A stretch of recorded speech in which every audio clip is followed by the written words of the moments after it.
What up, y'all? We back again with another video. We got that Jujutsu Kaisen chapter 235 review. Gojo Satoru has won and has bested Sukuna in the battle of the strongest. After 1,000 years, Sukuna has actually lost. So Gojo's landed a second Black Flash to the point where he's in a state of exhilaration where he feels excitement, probably a feeling he hasn't dealt with in a long time. I would say it was similar to the feeling that he had when he fought Toji. Every time Gojo and Sukuna go at it, I'm talking hand-to-hand combat, Gojo bests Sukuna each and every time. Literally, in a boxing match, Sukuna is not winning at all. So Sukuna's perception is dangerously high to the point where he can pretty much anticipate the type of technique you use before you actually use the technique. Think about this as future sight or advanced observation hockey. He's almost like a Shanks or a Katakuri. And I mean, with Katakuri, Luffy couldn't even touch him at this point in time. Shanks ended Kid's whole career. Took his mans out too. Come on. Gojo's plan to actually use Hollow Purple was actually genius. Alright, peep it. I'm gonna break it down for y'all. So stage 1, Gojo launches reverse technique Red to the sky. Now, Sukuna pretty much messed up at this point because he orders Maharaga to prevent the techniques from merging. Now remember, Maharaga is adapted to blue, not red, so it goes straight after blue.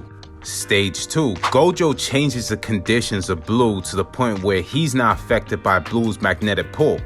He's pretty much traveling at light speed to the point where he's fast enough to intercept Maharaga before he gets to blue. Now remember, Maharaga isn't affected by blue's magnetic pull because he's adapted to it. So now Gojo's pretty much used Maharaga's adaptation against him. Now don't forget, Gojo can change the conditions of his techniques. So for example, when he used domain expansion, he shrunk it to the size of a basketball. That's 1. 2, he also enlarged it to the point where it was bigger in scale in comparison to Malevolent Shrine.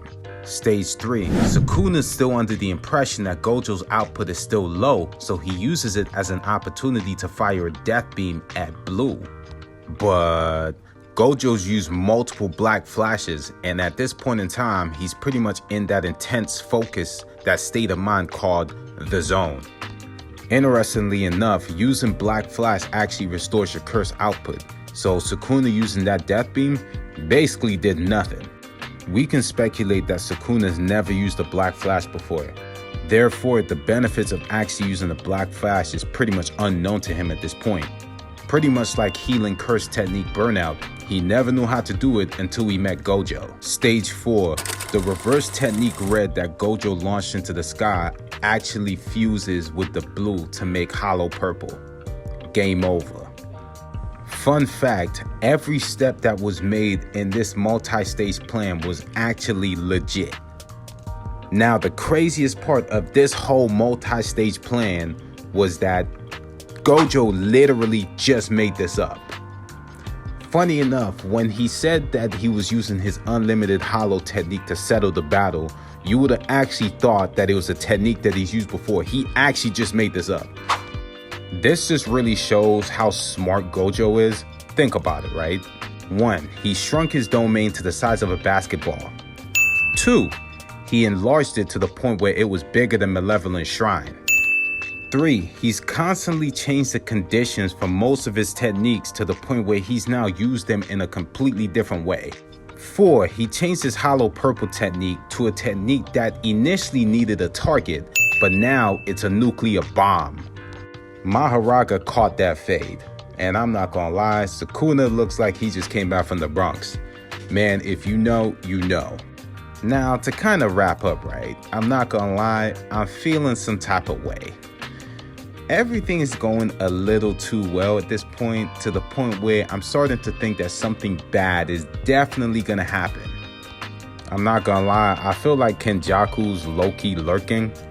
But man, that was a crazy ass fight. I ain't gonna lie to y'all, man, for real. But yo, that's enough out of me.